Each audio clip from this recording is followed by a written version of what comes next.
There are certain roles where you just can't imagine any other actor playing them. Indiana Jones, Ellen Ripley, Get away from her, you bitch! Rocky Balboa. Yo, Adrian! Adrian! Character and actor are forever intertwined, never to be separated. What gives you that idea? We like to think the Die Hard series has one. John McClane, everyman turned Superman, fighter of devious crooks, perpetually unshaven and probably hungover. The character appeared in 5 movies total, and even if the sequels offer gradually diminishing returns, You are about to have a very bad day. Tell me about it. Bruce Willis's sarcastic detective remains one of the most iconic leading men in movie history, and we can't imagine anyone but Willis in the role. Who's driving this car? Stevie Wonder? It could have been very different. What if Clint Eastwood had taken the role of John McClane, or Burt Reynolds? This is a film I want them to remember me by. Hell, how about Frank Sinatra? The Die Hard we know was almost a completely different beast, and not just when it comes to getting its protagonist right. The movie we love and watch every holiday season because it is a Christmas movie was burdened with script problems, got turned down by actors and directors alike, and was shut down by the police. And all that was before people were laughing at its leading man, potentially torpedoing any success at the box office. Welcome to the party, pal! And find out what the f*** happened to this movie. While it's difficult to consider Die Hard without Willis in the lead, it's also hard to imagine it being called anything other than Die Hard. But for a while, it was stuck with the James Bond-sounding title, Nothing Lasts Forever, which was the name of a book by author Roderick Thorpe. Thorpe had written a hard-boiled noir novel called The Detective, which was made into a 1968 film starring Old Blue Eyes himself, Frank Sinatra. The movie was a modest hit, and Sinatra wanted to reprise the character, so Thorpe got started on another book, this one called Nothing Lasts Forever. Thorpe took 10 years or so writing it, and he went in a much different direction. This time, the main character, Joe Leland, goes to LA to visit his daughter in the skyscraper where she works during her office Christmas party. Fucking California. As bad luck would have it, terrorists invade the place, killing guests and generally ruining the party. It's up to Leland to take them out one by one, utilizing his street smarts and the building's elevator shafts and ventilation ducts to get around. Though he proves heroic beyond belief, Joe's night doesn't end well, as his daughter falls to her death after lead terrorist Gruber takes her out a window with him. Bleak ending aside, sounds like a hell of a movie, right? And that or a hell of a factory recall. 20th Century Fox owned the rights, but was having trouble adapting it for the big screen. Along came young screenwriter Jeb Stuart, who had one of those hot but unmade scripts in Hollywood, and was struggling to find his next paycheck before getting the opportunity to adapt Nothing Lasts Forever into a screenplay. But he couldn't wrap his mind around the main character, a dour and unappealing 60-year-old. One night, Stuart got into a fight with his wife, stormed out of the house, and drove the highways of LA. In an instant, his life flashed before his eyes when his car plowed into a gigantic empty box on the road, causing him to pull over in a panic. Right then, Stuart realized what Nothing Lasts Forever would be about: a man who should apologize to his wife but doesn't, and comes to regret it when it seems like his life could end that night. This is simply the beginning. Stuart then wrote 35 pages of the script, now with a more humanized lead character and a sense of direction. Producing the movie was mega producer Joel Silver, who had had success with 48 Hours and Predator. Silver had some demands for the project. One was a title change to Die Hard, and another was that at the end of the movie, the top of the building somehow had to blow up.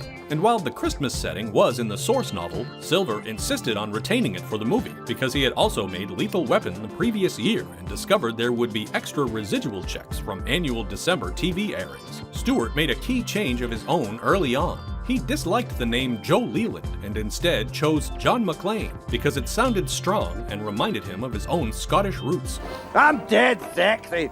Look at my sexy body. He finished a first draft quickly, and the script got a green light, shocking and delighting the struggling writer. What he didn't know was that he'd soon be replaced on the very project he helped get off the ground. Of course, Silver had to find a director, and his first choice was Paul Verhoeven, who a year earlier had helmed the successful sci-fi satire RoboCop. Nice shooting, son. What's your name? Murphy. After Verhoeven turned the project down, Silver went to his Predator director John McTiernan, who also rejected it. Allegedly, McTiernan turned it down 3 separate times before finally agreeing to direct. One of McTiernan's main concerns was the movie's antagonists. He felt terrorists made the entire enterprise dark and nasty, and he wanted to find a way to give the project some joy. This eventually led to the villains changing from terrorists to sophisticated thieves. Who said we were terrorists? McTiernan's thinking was that robbers were more fun to watch, and a certain segment of the audience might even root for them. Merry Christmas. The search then began for the leading man. The producers had no choice but to ask Frank Sinatra if he wanted to reprise his character from The Detective, since the option was in his original contract with Fox. Sensibly, the 72-year-old Sinatra turned it down. I said, Frank, do you have a problem with somebody knowing that you're a good man? He says, what the fuck kind of question is that? The studio then went to Clint Eastwood, who supposedly didn't quite get the sense of humor the filmmakers were starting to infuse in the project. After Eastwood turned it down, an array of familiar names were approached. Sylvester Stallone, Al Pacino, Richard Gere, Burt Reynolds, James Caan, Paul Newman, and of course, Arnold Schwarzenegger, who was more interested in testing out his comedy chops with twins. Well, money talks and bullshit walks. How can bullshit walk? That's slang, huh? Yeah. With no A-list actors seemingly interested in the role, the producers cast a wider net, one that eventually caught Bruce Willis. Here I figured you and Carl and Franco might be a little lonely, so I wanted to give you a call. At the time, Willis was famous for the hit show Moonlighting, and had only one major film role under his belt, the romantic comedy Blind Date. Initially, Willis had to turn down Die Hard because it would interfere with his moonlighting schedule. But fortuitously, his co-star Sybil Shepherd happened to get pregnant, and that opened up Willis's schedule to try his hand at being an action star. But there was still overlap between the show and the movie, and Willis would sometimes have to shoot Moonlighting during the day and Die Hard at night. Willis earned a reported $5 million for the role, a large sum at that time only reserved for established stars. The move sent some waves through Hollywood, with concerned studio executives wondering, if we're paying Bruce Willis $5 million, what will we have to pay real stars? Attention, whoever you are, this channel is reserved for emergency calls only. No fucking shit, lady! Do I sound like I'm ordering a pizza? With Willis aboard, the task of improving the script was given to Steven D'Souza, who had worked for Joel Silver on 48 Hours and Commando. D'Souza's job was to inject humor into the proceedings and punch up supporting characters and subplots. Not only that, he had to come up with an entire second half of the movie, since only the first 30 pages of Jeb Stuart's earlier screenplay were being used. Hans, Bobby, I'm your white knight. Throughout production, D'Souza was literally coming up with the movie as they filmed, constantly worried they would catch up as he furiously typed away. Like that bit with the ambulance coming out of the truck at the very end, basically made up on the spot, since they couldn't think of another way the villains were planning to escape. Almost as important as the McClane character was Hans Gruber, the suave, well-educated leader of the criminals. If Bruce Willis was a gamble, the producers would be doubling down with their pick for the film's head villain. Rather than an established character actor or recognizable name for the baddie, Silver himself chose theater actor Alan Rickman after seeing him in a stage production of Dangerous Liaisons. It's Christmas, Theo. It's the time of miracles, so be of good cheer. Though it was his first feature at the age of 41, Rickman would ultimately shine as the charming but uncompromising Hans. And one could say this is another case where it's impossible to imagine anyone else playing this character. And Rickman almost turned it down, as he didn't like the idea of his first movie role being that of a villain. The hero's daughter from the book was changed to his wife for the screenplay, which made more sense now that the lead character was a younger man. To play McClane's fed-up wife, Holly, the filmmakers chose Bonnie Bedelia, based on Willis's suggestion. He had been impressed with her Golden Globe-nominated performance in the racing drama Heart Like a Wheel. Only John can drive somebody that crazy. For the film's other critical role, policeman Al Powell, who helps McClane from the outside. Hey, don't ask me, man. I'm just a desk jockey who was on my way home when you rang.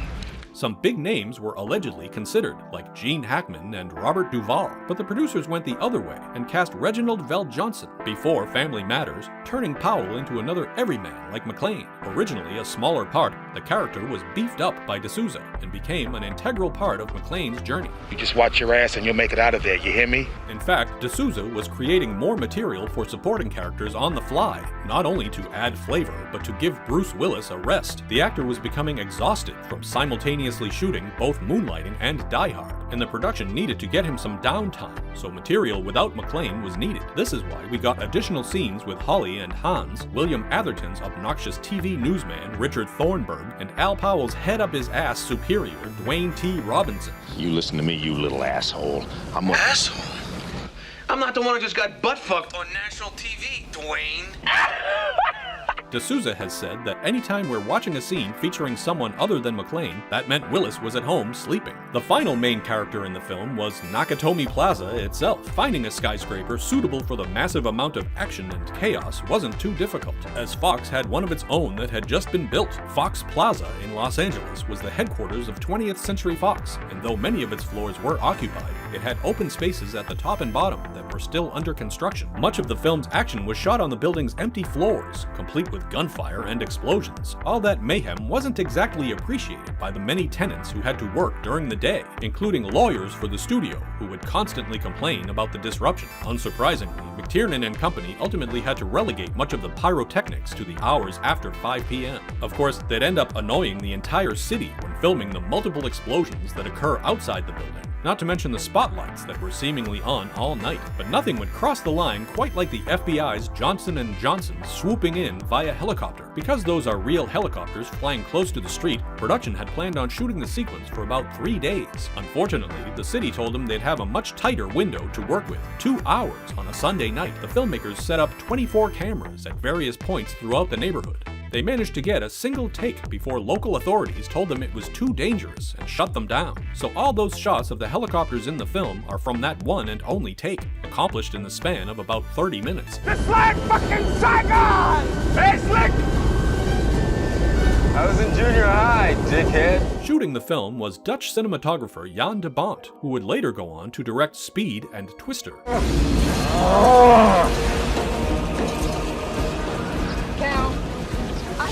Julia, we got cows! Apparently, McTiernan and de Bont had a complicated relationship. On some days, they would have knockdown, drag-out arguments about certain shots right in front of the cast and crew. And yet, at the end of the day, they drove home together to talk about the day's work, confounding everyone who thought they weren't getting along. While De Souza was still cobbling together new pages each day, Joel Silver gave him another assignment: find a way to get McClane and Gruber together before the finale. De Souza was stuck on how to do this, until one day he heard Alan Rickman doing a silly California accent for some crew members. Oh! Please, God, no, you're one of them, aren't you? You're one of them. That was a light bulb moment for the writer. If Gruber could affect such an accent when bumping into McClane, the cop wouldn't recognize the villain's voice. The scene where McClane briefly meets Gruber was written and shot soon after, and it was reportedly unrehearsed in order to keep the actors on their toes. As for the movie's most famous line, "Yippee-ki-yay, motherfucker," that came from Willis and De Souza's shared love of the old Roy Rogers show, which they both watched when they were kids. I was always kind of partial to Roy Rogers, actually. I really like those sequin shirts. McClane's line reading isn't exactly what Rogers used to say. Yippee-yi-yo-ki-yay, yippee-yi-yo-ki-yay. But it gets the point across and has since become one of the most famous one-liners in movie history. One of the biggest moments in the entire film is when agents Johnson & Johnson go out in a blaze of glory when their helicopter explodes, along with the top of Nakatomi Plaza. Obviously, the filmmakers would not be able to blow up a real helicopter on top of the Fox building, so the effect was accomplished with miniatures. Helping achieve this impressive visual was Oscar winner Richard Edlund, veteran of the Star Wars films. With its cute little remote control helicopter, the resulting effect may not look like much at first, but seemed appropriately epic when shot at high speed. Edlund was nervous it wouldn't look convincing, but after producer Joel Silver saw it for the first time, he immediately called the visual effects maestro and screamed with enthusiasm. Then it was time for McClane to rescue Holly and take out his arch-nemesis, Hans. The film was not going to replicate the book's grim finale, where both the villain and hero's daughter fall to their deaths, but it would still take the idea of the criminal hanging for dear life off the woman's watch band. In this happier version, McClane unclasps the watch and sends the bad guy to his doom. And who can forget that shot of a stunned Hans as he plummets in slow motion? Oh, I hope that's not a hostage. Well, that look of surprise on Rickman's face was real. The actor was positioned 40 feet over a giant airbag, attached to a ledge by a safety cable. He was supposed to drop at the count of 3, but the stunt coordinator let him go after 1, so Rickman's shocked expression is very genuine. The actor later joked they were very careful to make it my very last shot on the film.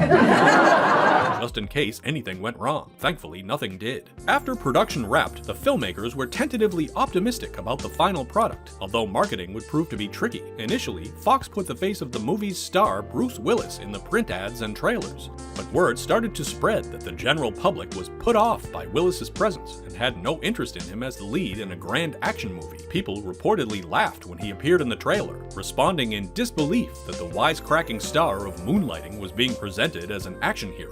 Come out to the coast, we'll get together, have a few laughs.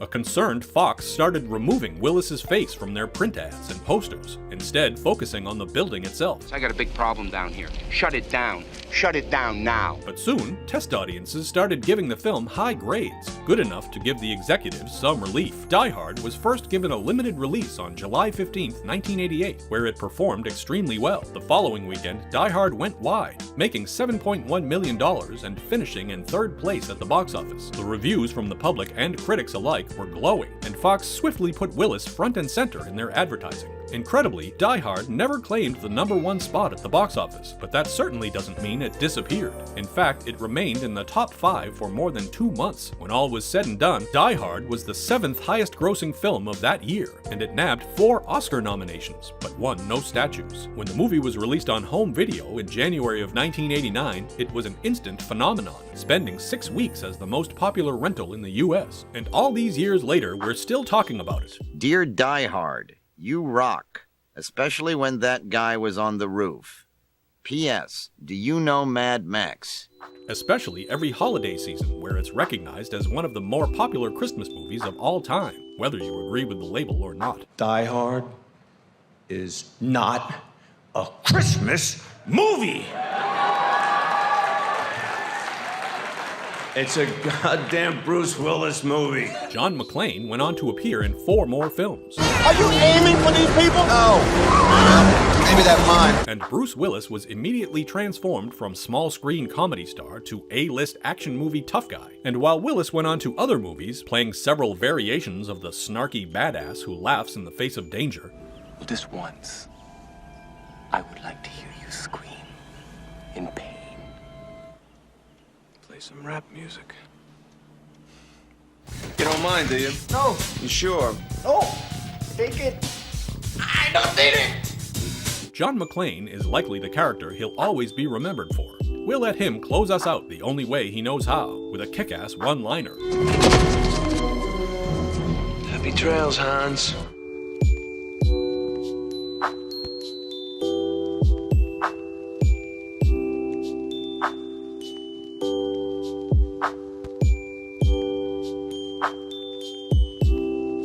Thank you for clicking on our video, everybody. If you like what you saw here, please make sure you like the video and subscribe and share with your friends who like this sort of content. JoBlo was created by movie fans for movie fans, and we appreciate your support.